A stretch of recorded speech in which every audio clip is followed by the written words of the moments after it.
2022 में मैंने एक चैनल खोला था यूट्यूब पे, जहाँ पे एनिमे एडिट्स अपलोड किए जाते हैं। मैंने उस समय जब मेरे पास यही फ़ोन था उस समय रेडमी का, जिस पे मैंने काइन मास्टर पे एडिट कर करके तुम्हें पता होगा इस टाइप के एनिमे एडिट्स, जहाँ पे एक टेम्पलेट होता है फिक्स और वहाँ पे लैंडस्केप में एनिमे एडिट्स अंदर अंदर डाले होते हैं उस टेम्पलेट के। इस टाइप की वीडियोस मैं अपलोड करता था और वहाँ पे अचानक से मुझे बहुत ही ज़्यादा ग्रोथ मिली थी उस टाइप के चैनल पे। चैनल स्टार्ट किए हुए कुछ ही दिन हुए और मैं बहुत ज़्यादा ग्रोथ देख रहा था, बहुत ही ज़्यादा व्यूज़ आ रहे थे, मुझे बहुत ही ज़्यादा सब्सक्राइबर्स हो रहे थे। तो वो ग्रोथ बहुत ही ज़्यादा इंसेन थी मेरे लिए। बट जिस तरह टाइम आगे बढ़ता गया, मेरे साथ वहाँ पे बहुत सारे अलग अलग लोग भी आने लग गए उस टाइप का कंटेंट बनाने वाले। 2023 तक मैं कंटेंट बनाता रहा, बट तब तक एक दिक्कत ये हो गई कि वो दिक्कत नहीं थी वैसे, मेरे साथ वो दिक्कत थी एक्चुअली, बट तब तक एक बात हो गई कि लैंडस्केप एनिमे एडिट्स बहुत ज़्यादा बनने लग गए थे। एक नए टाइप का कंटेंट था उस समय, वो एडिट्स बहुत ज़्यादा पॉपुलर होने लग गए थे और मेरे मन में ये बात आई कि क्यों ना हम इस टाइप का एडिट्स बनाएं और कुछ नया करें चैनल पे, क्योंकि जो चीज़ मैं हमेशा से ही कर रहा था, एक ही टाइप के एडिट्स बनाना और उन्हें अपलोड करता, और इस टाइप का कंटेंट बनाना जो रिपीटेटिव लग रहा था थोड़ा सा। और मैं ये सोचने लग गया कि यार और कितने दिनों तक लोग इस कंटेंट को देखेंगे। उस समय व्यूज़ तो आते थे मुझे, अच्छे खासे व्यूज़ आते थे उस टाइप के कंटेंट पे। और बट मुझे ये लग रहा था कि कितने दिन तक व्यूज़ आएंगे यार, कुछ नया भी बनाते हैं, कुछ क्रिएटिव करते हैं, कुछ अलग तरह का कंटेंट बनाते हैं। और मैंने जब स्विच किया अलग टाइप के कंटेंट में, मैं नहीं बना पाया, मैं अच्छे व्यूज़ नहीं ले पाया, अच्छी ग्रोथ नहीं देख पाया, और वो चीज़ मुझे डिमोटिवेट कर चुकी थी पूरी तरह, और इस वजह से मैं यूट्यूब को क्विट करने ही वाला था। बट एक और कैटेगरी आ गई वहाँ पे, मांगा एडिट्स की कैटेगरी, जो मांगा के पेजेस एडिट्स होते हैं, आप देख सकते हो। अभी मांगा के एनिमेशंस चल रहे हैं, उस समय मांगा पेजेस आते थे और सीधा सीधा उसे एडिट किया जाता था। जिन्हें एनिमे की नॉलेज है शायद वो जानते होंगे इस बारे में। फिर मैं सोच रहा था कि मैं इस टाइप के एडिट्स बनाऊंगा, मैंने वो भी ट्राई किए, बट उसमें मैं फेल रहा। और उस समय भी मेरे पास एक चैनल था जो 5,000 सब्सक्राइबर्स थे, जिस पे 2022 से लेकर उस पर 5,000 सब्सक्राइबर्स थे। वैसे के वैसे थे 23-24 तक, 2 सालों तक मैंने स्टिल उस पर उस टाइप का कंटेंट नहीं डाला जो anime Twitter style anime content होता है। सिर्फ और सिर्फ ये सोच कर कि इस टाइप के कंटेंट को व्यूज़ आते ही कहाँ हैं।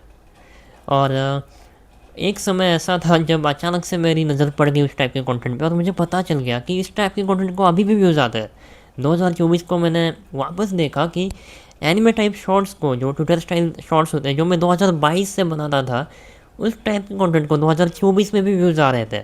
एंड गेस व्हाट, 2025 में मैंने अगेन उस टाइप का कंटेंट बनाना स्टार्ट किया जो मैं 2022 में बनाकर छोड़ चुका था, ये सोच कर कि ये कंटेंट पुराना हो चुका है, ये आइडियाज़ अब नहीं चलेंगे। उस चैनल को मैंने मोनेटाइज़ किया और उससे अगेन बहुत सारे पैसे भी कमाए। अब कितने कमाए, या फिर इस चीज़ का प्रूफ मांगना चाहते हो तो इस वीडियो को सपोर्ट दिखाओ, मैं दिखा दूंगा तुम्हें, सब कुछ दिखा दूंगा कि कितने पैसे कमाए मैंने, किस टाइप का कंटेंट बनाता था। तो इस टाइप के कंटेंट से मैंने इतने ज़्यादा व्यूज़ गेन कर लिए, इतने ज़्यादा सब्सक्राइबर्स ले लिए और पैसे भी कमाए। जो कंटेंट मुझे लगता था कि पुराना हो चुका है, 2022-23 में मुझे लगता था कि इस टाइप का कंटेंट अब नहीं चलेगा, मैंने 25 में वैसा कंटेंट बनाकर ग्रो किए चैनल। नए चैनल मैंने ग्रो किए उस टाइप का कंटेंट डालकर, सेम कंटेंट डालकर।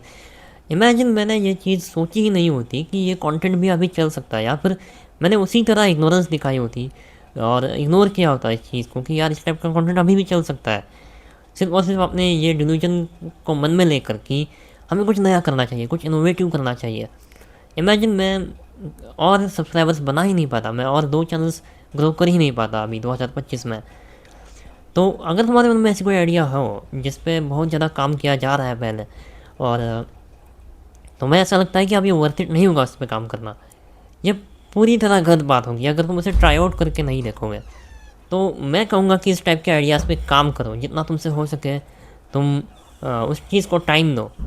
पहले तुम उस चीज़ में बेसिक से बेसिक तरह अपनी चीज़ों को इम्प्लीमेंट करने की कोशिश करो। देखो, मैं यूट्यूब पे लॉन्ग वीडियोस बनाना हमेशा से चाहता था, बट हमेशा से ये सोचता आ रहा था कि कंटेंट तब अपलोड करूँगा जब मैं अच्छी एडिटिंग भी कर पाऊँगा, या फिर कैमरा करके अच्छे से बोल भी पाऊँगा, प्लस अच्छी स्क्रिप्ट भी लिख पाऊँगा, प्लस अच्छे इंस्ट्रूमेंट्स भी खरीदूँगा। जबकि मैंने ख़रीदे हैं, ये माइक मैंने ख़रीदा है, मैंने सेल्फी स्टिक्स खरीदी, और इवन दो मैं इन्वेस्ट भी कर चुका हूँ यूट्यूब के कोर्सेस में, इन्वेस्ट कर चुका हूँ मैं वो तक ख़रीदे मैंने। स्टिल मैंने जिस तरह सोचा था, जिस तरह इमेजिन किया था कि मैं कंटेंट बनाने लग पड़ूंगा अगर मेरे पास ये चीज़ें होंगी, मैं उस तरह से बना ही नहीं पाया कंटेंट। तो जैसे लोग कहते हैं there is no right time to make content, ये सच है। ये कंप्लीट एक्सपीरियंस से कह रहा हूँ मैं कि ये सच है कि तुम्हें अगर ऐसा लगता है कि किसी पर्टिकुलर कंटेंट को बनाने का या फिर किसी पर्टिकुलर आइडिया पे काम करने का कोई फिक्स टाइम होता है, ऐसा कुछ नहीं होता। तुम आज से स्टार्ट करके देख सकते हो। और कुछ लोग नॉर्मली इस चीज़ से इसलिए डरते हैं क्योंकि उन्हें लगता है कि अगर मैं किसी पर्टिकुलर टाइप का कंटेंट बनाना आज स्टार्ट कर रहा हूँ और आज मेरे कंटेंट की क्वालिटी आज कमज़ोर होने की वजह से लोगों के अंदर मेरी पहचान बन जाएगी कि मैं इसी टाइप का कंटेंट बनाता हूँ, मैं कमज़ोर लेवल का कंटेंट बनाता हूँ और लोग इसी तरह मुझे जानेंगे। जबकि ये मूर्खता है वैसे, क्योंकि देखो, अगर तुम वैल्यूज़ प्रोवाइड करोगे अपने कंटेंट में तो लोग कुछ भी करके देखने ही वाले हैं। वैसे मैं लॉन्ग वीडियोज़ को आज तक कभी ग्रो नहीं कर पाया हूँ, लेकिन मैं शॉर्ट्स को मतलब तुम इमेजिन नहीं कर पाओगे कि मैं किस किस तरह के व्यूज़ ले पाया हूँ शॉर्ट्स टाइप के कंटेंट में। मैं आपको प्रूफ्स भी दिखा दूंगा अगली वीडियोस में। अभी मैं बहुत ज़्यादा जल्दी में हूँ वैसे। मैं तुमसे बस ये जानना चाहता हूँ कि अ, तुम क्या सोचते हो इस बारे में कि तुम कौन सा अप्रोच रखते हो कंटेंट क्रिएशन में। क्या तुम इसी तरह का अप्रोच रखते हो जहाँ पे तुम पहले अपने स्किल्स पे काम करते हो, पहले अपनी एक बेहतरीन क्वालिटी बिल्ड करके फिर कंटेंट क्रिएट करते हो, या फिर तुम इस तरह सोचते हो कि कंटेंट बनाते बनाते मेरी कंटेंट की क्वालिटी बढ़ती रहेगी, इंप्रूव होती रहेगी। पहले आज के पोटेंशियल के हिसाब से आज मुझे कंटेंट अपलोड करना पड़ेगा और वो कंटेंट जिस तरह मैं फ्यूचर में अपलोड करता जाऊँगा, बनाता जाऊँगा, उस तरह मैं ग्रो करूँगा। क्या ये अप्रोच तुम्हें अच्छा लगता है, या फिर इस अप्रोच में तुम रहते हो कि कंटेंट तब अपलोड करूँगा, एक्सपोज तब करूँगा, अपने आप को दिखाऊँगा तब जब मैं दिखाने के लायक हूँ, जब मैं स्किल्ड हूँ, जब मैं highest quality of content create करूँ तभी मैं दिखाऊँगा कंटेंट।